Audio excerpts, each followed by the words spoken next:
Hello friends, today I'm going to share with you some Thanksgiving hacks for preparing a Thanksgiving meal.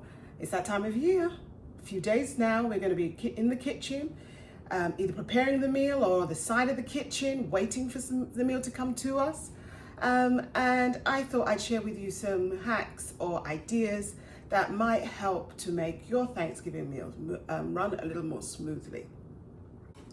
So my first hack I'm sharing with you today is all about mashed potato. Mashed potato is, I think, an easy dish to make. People usually peel potatoes, boil them in some water, or cook them in some water and mash them and add whatever the seasonings that they prefer. I do it a little differently. Instead, of course they use a masher, but instead of boiling the potatoes, and it's a bit controversial, I actually use the microwave. I wash the potatoes, microwave them, I prick them with a fork, put them in the microwave and put them on, depending on how many potatoes are in the oven, in the microwave oven at the time, anything between 8 to 50, maybe even 60 minutes, but you just cook them until they're soft. You can feel that they're soft. And then you get a ricer, you put them in the ricer, which is a potato ricer. You can, depending on the size of the potatoes, you can cut them in half, pop them in, the cut side down, put them in there, push it in, squeezes them out and puts them into a bowl. I have a video here, I think, that will illustrate exactly how it's used. And you just keep doing that with all the potatoes. Sometimes you don't even have to cut them. If it's a small potato, it can fit in here. You just pop it in, squeeze the bad boy, out comes the potato, and that's done most of the hard work for you. You don't have to kill yourself mashing it. It gives an evenness to the potato and allows you to concentrate on the seasonings, whatever you want to put in it, be it garlic, butter, truffle butter, instead of having to worry about getting all those lumps out. So highly recommend a potato ricer. This one is Priority Chef. I got this from Amazon. I think it's around the between $20 to $30 mark. I think it's about 25, I'm not sure. Really good idea, really simplifies creating mashed potatoes. Get one. My next suggestion, is duck fat. Still on potatoes. For your roasted potatoes, you need duck fat. Is this duck fat? This one is rendered duck fat. I don't know if you'll be able to see. It's back to front. But duck fat really makes for a very, very, very nice roasted potato. This time I do boil the potatoes. Cut them up, boil them, put them in salted water. When they are, fork ready, take them out and put them in the pan with some duck fat. Duck fat should be melted already.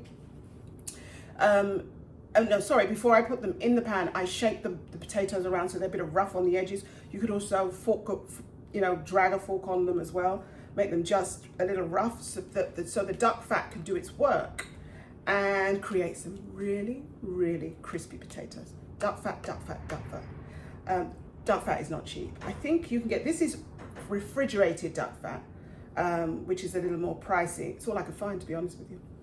But there's also, that you can get it in a jar. It's on the shelf rather than in the fridge. I think that's a little cheaper. It depends where you buy it. It's around $10, I think. But I highly recommend duck fat for roasting your potatoes. So my next suggestion for Thanksgiving meal, I'm really not a fan of candied yams. I see sugar, I see marshmallow, I see all sorts of things. And I'm a woman of a certain age. I have to watch my sugar intake.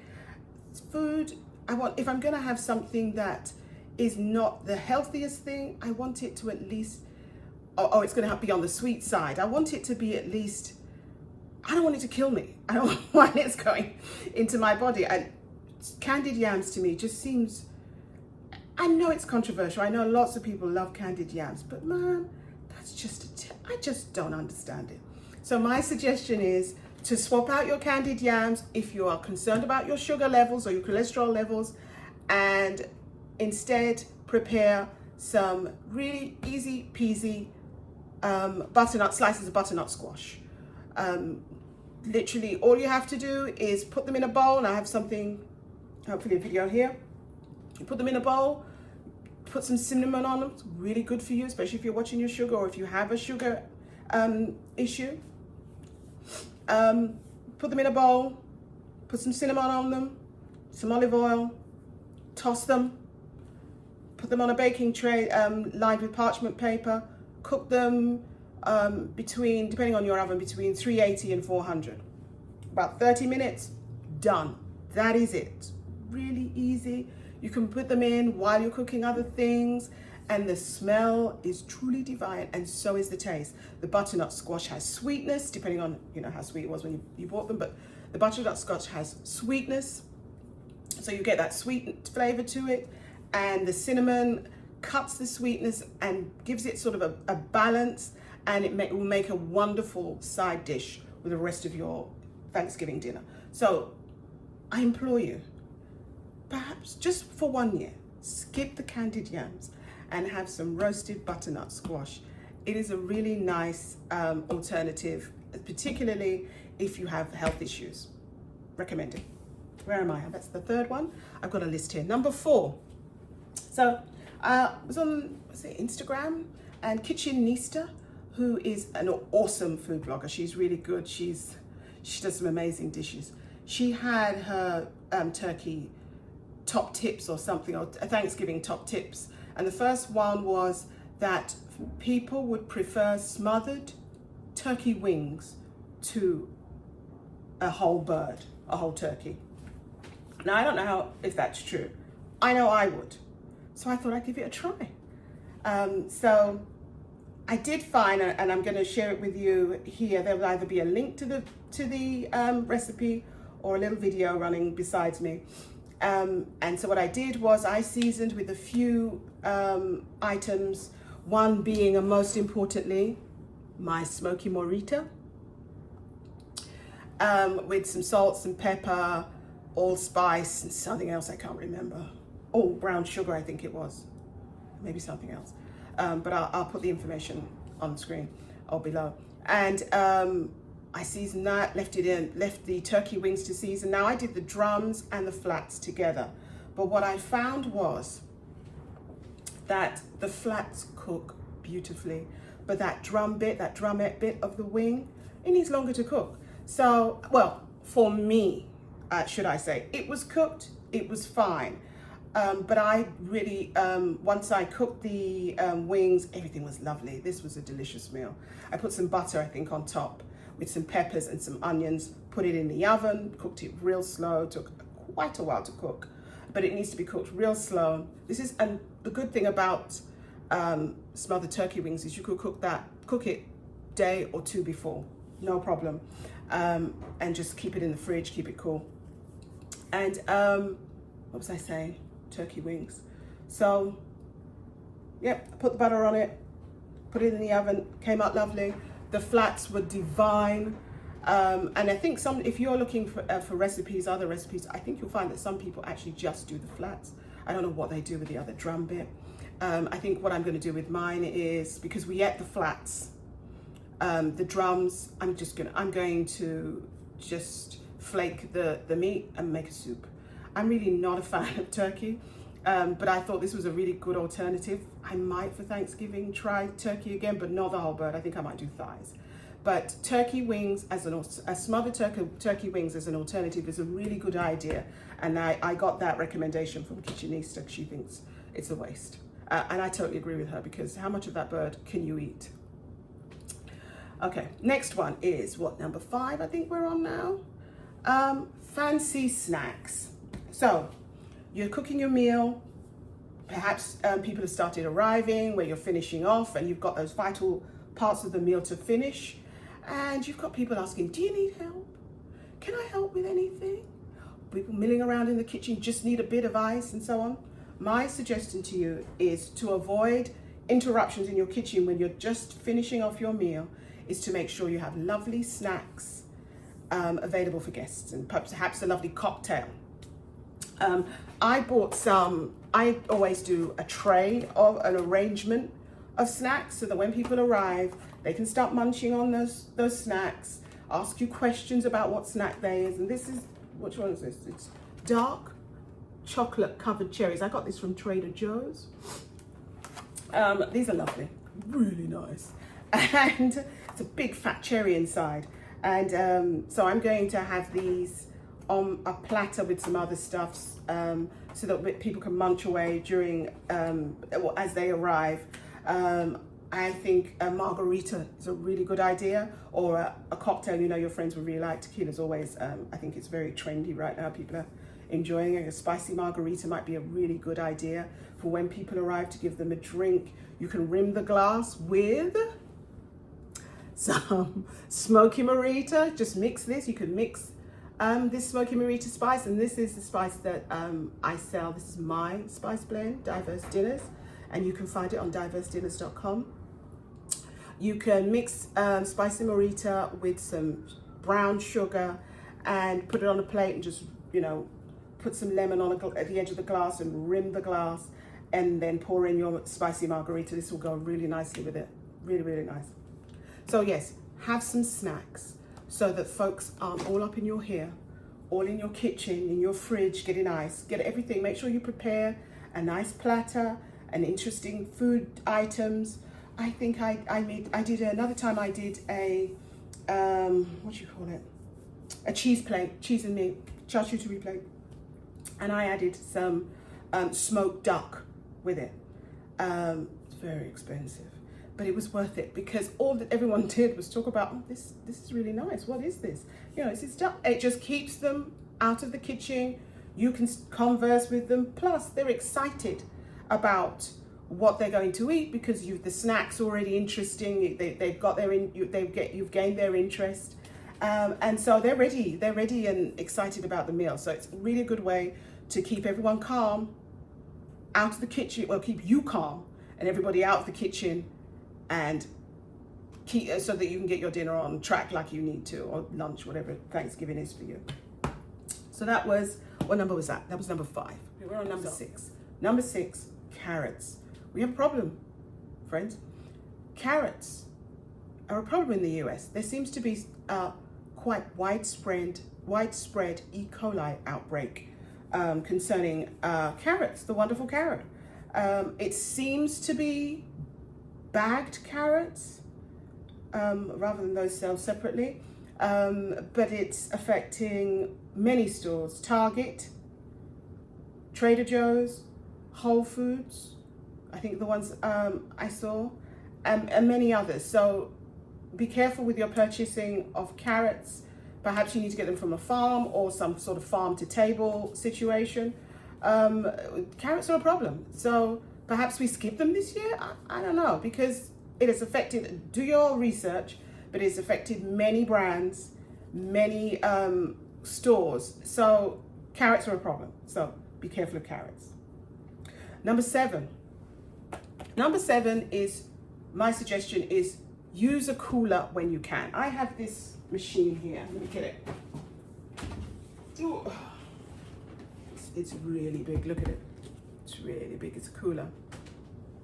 And this is a wonderful tool to use in your kitchen. So let me get it out of the way. She's big. She opens up here, but I think I'll get a video. Perhaps it will show you better exactly what it looks like inside. But, sorry, use a cooler.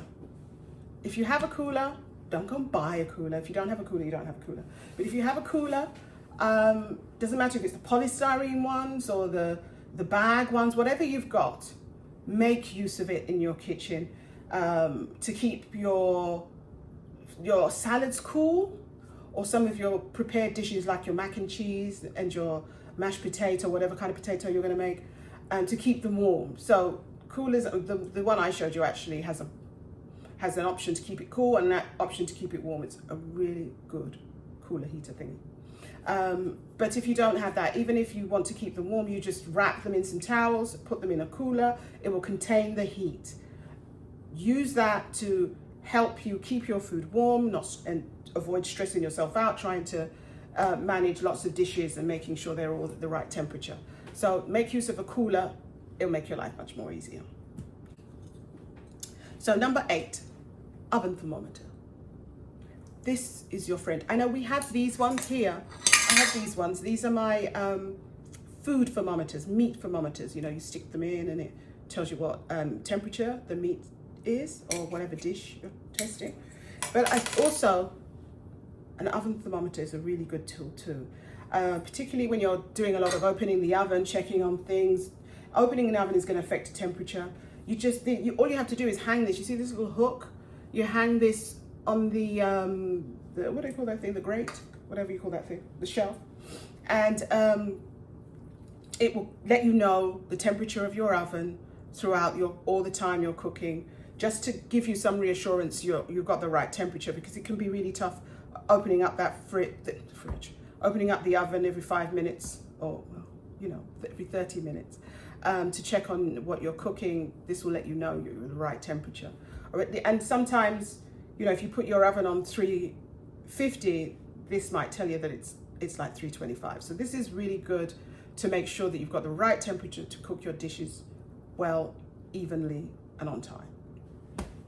Okay, the next idea I have, and hopefully I'm going to have a video here, is triple bagging your trash can, your dust bin, your rubbish bin.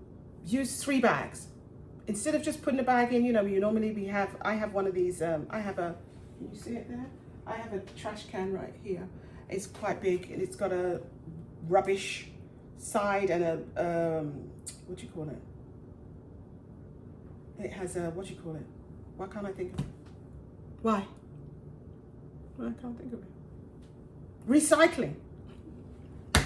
It has a recycling segment. So for the side where all the food waste is going to go, I will triple bag that side of the trash can, so that as soon as it's full, just pull it out and there's 2 underneath, keep going. Don't have to faff around finding bags. And I can also give that job to someone with no hassle and them not coming in the kit. They won't have to come in the kitchen, or especially in my kitchen because the trash can is right by the door. So what I can do is ask someone to take out the trash. All they have to do is tie up the bag, take the bag to I have a chute, I live in an apartment, throw that bag out, they come back, they put the bin back, that's it, nothing else. No need to move around, find the bins, find the plastic liners that we spend so much money on only to throw away. Just simply discard that one, there'll be 2 underneath. And that should keep you for the day, not having to be concerned about putting a bag in the bin, because you don't want to be messing around with that. You should assign that job to someone. That means your hands are nice and clean. You are not contaminating your hands in any way, and you can just keep doing what you're doing in the kitchen. And my last tip is prepare and prep. You've got to be prepared. You've got to prep, because at the end of the day, you want to have fun in this kitchen. It shouldn't be all stress and crazy. You want to make sure you're prepared. There's things like I mentioned, snacks, get those ready, put cling film on them, put them to one side, prepare your vegetables, for each dish. If you need lists, create lists of what ingredients go in which one, put them into little containers, so that the seasonings, for instance, so that you can make sure that you've got everything you need, just to make it much more simple. So that when your guests arrive, you can have fun too. You start talking about the food, you serve up, give them some great snacks, and you can have a really wonderful time. So that's it. My 10 hacks for Thanksgiving. Thank you for joining me, V, and Food Talk Diverse Dinners. Please come again, and to make sure that you do and you're notified if you enjoyed yourself this time, click that subscribe button and hit the notification bell to make sure you get notifications every time I post. I usually post once a week, usually on a Saturday, sometimes on a Sunday. So come back soon, and don't forget to hit the like button too. Have a wonderful Thanksgiving. Enjoy your time in the kitchen if you are in the kitchen, and if you're not and you're going to eat, make sure you give your host a wonderful gift. And if you check out my another one of my videos where I suggest some Thanksgiving gifts, that might help you out if you're lost for what to bring. You take care. Bye-bye.